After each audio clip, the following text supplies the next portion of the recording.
자, 어제 그 892자 기각 결정문에는 그 마무리 부분에 이런 내용도 담겨져 있었습니다. 한번 보시죠. 피의자가 정당의 현직 대표로서 공적 감시, 비판 대상인 점 등을 감안할 때 증거인멸에 염려가 있다고 단정하기는 어렵다라고 하면서 자, 맨 마지막 문장에 이런 게 나와요.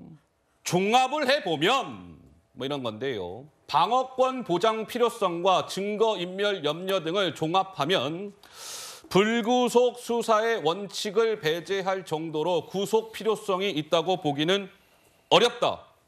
따라서 구속영장을 기각합니다. 이렇게 판단을 한 것이죠. 이와 관련해서 국민의힘에서는 오늘 좀 비판적인 메시지가 나왔어요. 들어보시죠. 이런 식으로 판단한다면 조폭의 두목이나 마피아의 보수는 영구히 처벌받지 않게 될 것입니다.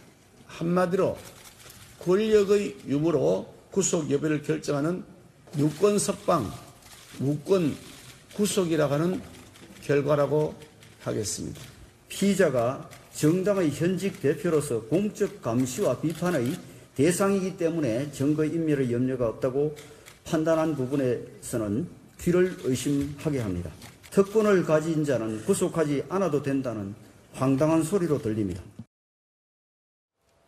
자, 김기현 대표는 유권 석방, 무권 구속 이런 표현도 썼어요. 권력이 있으면 석방되고 권력이 없으면 구속되는 겁니까? 이런 취지의 주장인데 조 의원님 한 말씀 하시죠. 네, 저 부분만큼은 우리 유창훈 판사가 왜 썼을까?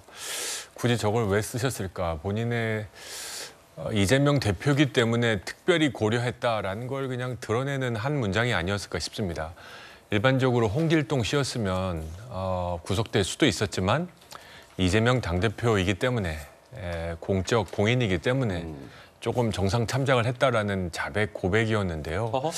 과연 저게 유창훈 판사의 결정을 더 신빙성, 신뢰성 있게 했을까? 아니면 우리 국민들로부터 이렇게 비판을 좌초하는 결과를 낳았을까? 저 개인적으로는 후자라고 생각합니다. 예. 공인이기 때문에 특별히 배려해야 된다고 한다면 정치인뿐만 아니라 무슨 공직자들 또 유명한 대기업 소위 유명인들 공적 감시, 언론의 감시가 이름이 알려진 사람들은 그러면 다 증거인멸의 우려가 없다라는 논리까지도 갈 수 있자는 거잖아요. 예.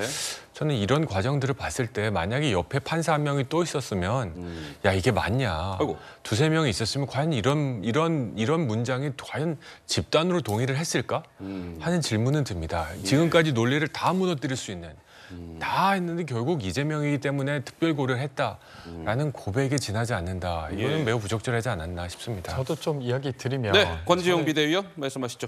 같은 내용의 좀 다른 의견인데요. 만약에 윤석열 정부가 아니었다면 혹은 아니면 윤석열 정부의 야당 대표가 아니었다면 보통 사람이었다면 이런 사안을 두고 60명 넘는 검사가 700일 동안 370회나 압수수색을 했을까 하는 생각도 들어요. 예. 그렇게 바라보고 있는 국민들도 꽤 많이 계십니다. 그래서 사실은 지금 저희가 이 판단을 놓고 민주당이 무죄가 되었다라고 주장하시는 분은 아무도 없습니다. 그러니까 구속의 필요성이 기각되었다라고 하는 것이고 어쨌든 야당 대표가 구속되게 되면 당무를 못 보지 않습니까? 예. 그렇게 해서는 안 된다고 계속 이야기 드렸고 저희는 계속 재판에 응하고 있고 수사에도 응하고 있습니다. 그러니까 마치 이제는 수사받지 않겠다, 재판받지 않겠다라고 확대 해석하는 건 저희가 아니라 되려 국민의힘이 아닌가 싶고요. 네. 끝으로는 국민의힘이 이 결정에 대해 너무 아픈가 봐요. 이렇게까지 다 달려들어서 예. 법원의 판단은 정말로 잘못된 것입니다라고 하는데 만약에 그럴 만한 이유가 있었다고 하면 판사를 설득해서 구속영장을 받았어야 되는 것이지 예. 지금 이 결정에 대해서 이렇게까지 비판할 문제는 저는 아니라고 봅니다. 네, 고 변호사님. 예, 방금 말씀하신 거에 대한 반론이 있는데 일반인 같은 경우에는 이것보다 더 수사해요. 옛날에 더 거대 범죄면 중수부가하고 합수부가 있었는데 민주당이 다 해체해버렸잖아요. 그죠? 일반인 같은 경우엔 하나의 사건만 가지고도 10회 이상도 소환해요. 지금 야당 대표기 때문에 하나의 거대 사건에도 한 번씩밖에 소환 아닌데 그것도 밀당을 했잖아요. 여러 가지 혐의에 대해서 그리고 압수수색 영장 발부됐던 것도 지금 숫자를 뻥튀기 하고 있는데 예. 각각의 사건에 대해서 심지어 이재명 대표의 주거지나 이런 데는 직접적으로 압수수색 한 적도 없어요. 그냥 김혜경 씨 법카 관련된 것들 거기가 숫자가 많은데 그것도 그럼 본인이 개입했다고 인정하시는 건가요? 본인 왜 사건으로 카운트를 하시는지도 이해가 안 되고 뻥튀기 된 거 다 제외하면 이런 정도 혐의는 보통 일반인은 더 수사합니다. 더 수사한다? 예, 그리고 야당 대표 지위가 이렇게 무섭구나 싶은 게 현직 경기도지사일 때 위증교사를 했던 게 지금 소명이 됐다 그러잖아요. 그때 예. 공인이 아니었나요?